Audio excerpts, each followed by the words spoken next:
নমস্কার বন্ধুরা, MR gardening 01 চ্যানেলে আপনাদের স্বাগত। তো বন্ধুরা, আপনাদের মাঝে আরও একটা নতুন ভিডিও নিয়ে চলে এসেছি। ভিডিওটা খুব গুরুত্বপূর্ণ হতে চলেছে, তো বিনা স্কিপ করে দেখবে না, পুরোপুরি ভিডিওটা দেখবে প্লিজ। আপনাদের কাছে এইটুকুনি রিকোয়েস্ট রইল আমার। তো বন্ধুরা দেখো, আমাদের ছাদ বাগানে কী করে আমরা টবে বা ফলের ক্রেটে বা গ্রো ব্যাগে কী করে খুব সহজে কম মাটিতে আমাদের গ্রো ব্যাগগুলোকে ভর্তি করতে পারবো।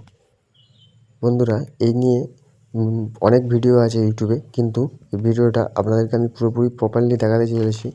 তো ভিডিওটা স্কিপ না করে পুরোপুরি মনোযোগ সহকারে দেখবে। তো চলো বন্ধুরা দেখে নিই। প্রথমে ফলের খোসা দিয়ে ভর্তি করে নিয়েছি আমি। তলায় অল্প একটু মাটি দিয়ে দিই, তারপরে একটু মাটি, একটু শুকনো পাতা এইগুলোকে দিয়ে দিয়েছি বন্ধুরা। দেখুন বন্ধুরা যে কীরকমভাবে আমি দিচ্ছি, একটু মাটি, একটু খোসা, এরকম মানে একটার পর একটা ধাপ তৈরি করতে হবে আপনাদের। তারপরে আমরা মাটি তৈরি করব। বন্ধুরা আমি পাত্রটিকে ভালো করে ভরে নিই, তারপরে মাটিটাকে এর ওপরে দিয়ে দিচ্ছি। কেমনভাবে ভরছি আপনারা ভালো করে দেখে নিন। তো আমার পাত্রটি মোটামুটি সম্পূর্ণভাবে ভরা হয়ে গিয়েছে, তাও আমি একবার আপনাদেরকে দেখিয়ে দিই। দেখুন, শুধু সবজির খোসা, ফলের খোসা, যত খোসা তলায়, আর তার উপরে পাতা, শুকনো পাতা শুধু। তারপরে দেখে নিন এই যে মাটি নিয়েছি আমি হচ্ছে 60%, আর 5 রকমের জিনিস নিয়েছি 40%। তো দেখে নিন, এটা হচ্ছে শুকনো চা পাতা আর ডিমের খোসা। তারপরে ছাই নিয়েছি আমি, ছাইটাও নিয়েছি দেখুন, যেগুলো আমরা রান্না করি ঘরে উনুনের মধ্যে, সেই সব ছাই, নানান রকমের কাঠ পাতা এর ছাই। এতেও ভালো ফসফরাস আছে, এতে আপনাদের মাটি খুব সুন্দর থাকবে। তার সাথে নিয়েছি আমি গোবর সার, দেখে নিন গোবর সার, আর তার সাথে নিয়েছি নিমখোল। সবটাই আমি 10% করে প্রায় নিয়েছি, নিমখোলটা একটু কম নিয়েছি, 8%-এর কাছাকাছি। তো দেখে নিন এই পদার্থগুলো আমি টোটাল মাটির সাথে মিশিয়ে নেব। আর বন্ধুরা আমার কাছে বালি নেই, তার জন্য আমি আরও একটা জিনিস দেবো, এটা আপনাদেরকে দেখাচ্ছি কী দেবো আমি। তো আগে এগুলোকে মিক্স করে নিই, ভালো করে মিশিয়ে নিতে হবে মাটিটাকে আমাদের সাথে। প্রতিটা পদার্থ একটার পর একটা যেন মিশে যায় মাটিটার সাথে। তো বন্ধুরা ভালো করে আমি মাটিটাকে আগে মিশিয়ে নিচ্ছি। এক হাতে ফোন নিয়ে একটু ভিডিওটা করতে অসুবিধা হচ্ছে, তার জন্য আপনাদের কাছে আমি ক্ষমা চাইছি, একটু মানিয়ে নেবেন বন্ধুরা। তো বন্ধুরা চলো আমি মিশিয়ে নিই ভালো করে মাটিটা, তারপরে আমি পাত্রতে ভরছি। দেখুন ভাই, তো দেখো বন্ধুরা আমি ভালো করে মিশিয়ে নিচ্ছি। ভালো করে আপনাদের মাটিটাকে আগে মিশিয়ে নিতে হবে। তার এর সাথে একটু হলুদ দিয়ে দেবেন বন্ধুরা। যে হলুদ আমরা বাড়ির মধ্যে রান্না করি, শুকনো হলুদ, ওই হলুদ আমরা দিয়ে দেবো একটুখানি, সামান্য পরিমাণে। এতটা মাটির সাথে ধরুন না, আপনারা একটু হাফ চামচ বা 1 চামচ হলুদ দিয়ে দেবেন, হলুদেরও গুণ আছে ভালো। তো চলো বন্ধুরা এবার দেখে নিন আমি পাত্রটাকে ভরছি। দেখুন, তো দেখো বন্ধুরা মাটিটা আমি মিশিয়ে নিয়েছি।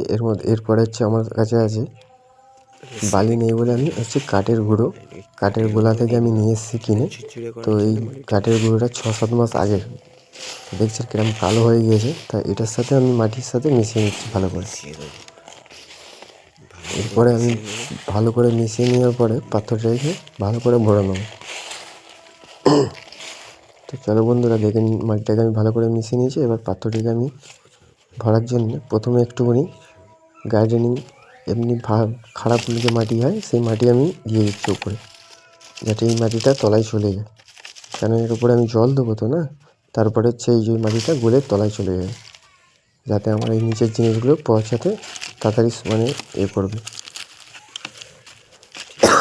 তো বন্ধুরা আপনাদেরকে যেরকমভাবে দেখাচ্ছি আমি, আপনারা ওরকমভাবেই করবেন, দেখবেন আপনাদের গ্রো ব্যাগগুলো ছাদে খুব সহজেই ভর্তি হয়ে যাচ্ছে কম মাটিতে।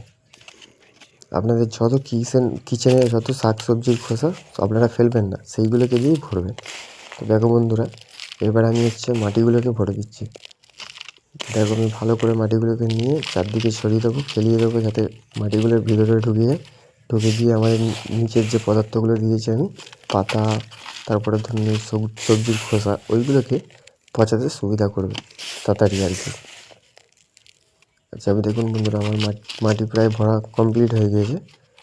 এবার আমি মাটিটাকে ভালো করে চেপে দিয়ে এবার এর মধ্যে আমি জল দিয়ে দেবো। তো বন্ধুরা, ভিডিওটা যদি ভালো লাগে আপনাদের একটা লাইক, শেয়ার অ্যান্ড সাবস্ক্রাইব করে দেবেন প্লিজ। এটা আপনাদের কাছে রিকোয়েস্ট রইল আমার। কেন দেখুন, খুব কষ্ট করে ভিডিওগুলো বানাই আমরা। প্লিজ একটা লাইক যদি আপনারা করেন, আমাদের পরবর্তী ভিডিও করার জন্য আমাদের মনোযুক্ত হয়। তো বন্ধুরা দেখো, আমার মাটি প্রায় কমপ্লিট হয়ে গিয়েছে ভরা। ঠিক আছে, এবার হচ্ছে আমি এর মধ্যে একটু জল দিয়ে দেবো বন্ধুরা। তো দেখো বন্ধুরা, এবার আমি এর মধ্যে জল দিয়ে দেবো। তো দেখো বন্ধুরা, কী জল দিচ্ছি আমি দেখে নিও। এর মধ্যে হলুদ মেশানো আছে, ওই জন্য জলটার কালার এরকম হলুদ। তো বন্ধুরা, এতে হলুদও দিতে পারো, আপনারা গুঁড়ও দিতে পারো। তো দেখে নাও, আমি এর মধ্যে পুরো ভালো মতো জল দিয়ে দেবো। এটা ভর্তি করে দেবো যেন একদম তলা থেকে জল বেরোতে থাকে। তো যতটা পারবে জল দিয়ে দেবে, এটা তাহলে তাড়াতাড়ি খুব ডিকম্পোজ হবে। যত খোসা, শুকনো পাতা দিয়েছি আমরা, সেগুলো খুব তাড়াতাড়ি ডিকম্পোজ হয়ে যাবে ভিজলে। তো দেখো বন্ধুরা, আমি এটাকে জল দিয়ে পুরোপুরি একদম পাত্রটাকে ভরে নিচ্ছি। তো দেখো, জল দেওয়া কমপ্লিট হয়ে গিয়েছে। এবার দেখো তলা থেকে জল বেরোচ্ছে, যেন এমন তলা থেকে জল বেরোয় পাত্রটি। এটা ভালো করে আপনারা চেক করে নেবেন, তাহলে এই যে জিনিসগুলো আমরা তলায় দিয়েছি এগুলো ডিকম্পোজ হয়ে যাবে তাড়াতাড়ি। তো বন্ধুরা, দেখলে আমি কতটা সুন্দরভাবে এই পাত্রটাকে ভরে নিলাম। তো এরকমভাবে আমার যত ফলের ক্রেট যতই আছে সব কিছুই আমার ভরা আছে বন্ধুরা। দেখলে যদি ভিডিওটা ভালো লাগে তাহলে একটা লাইক, একটা শেয়ার, একটা সাবস্ক্রাইব করে দেবেন বন্ধুরা। দেখা হচ্ছে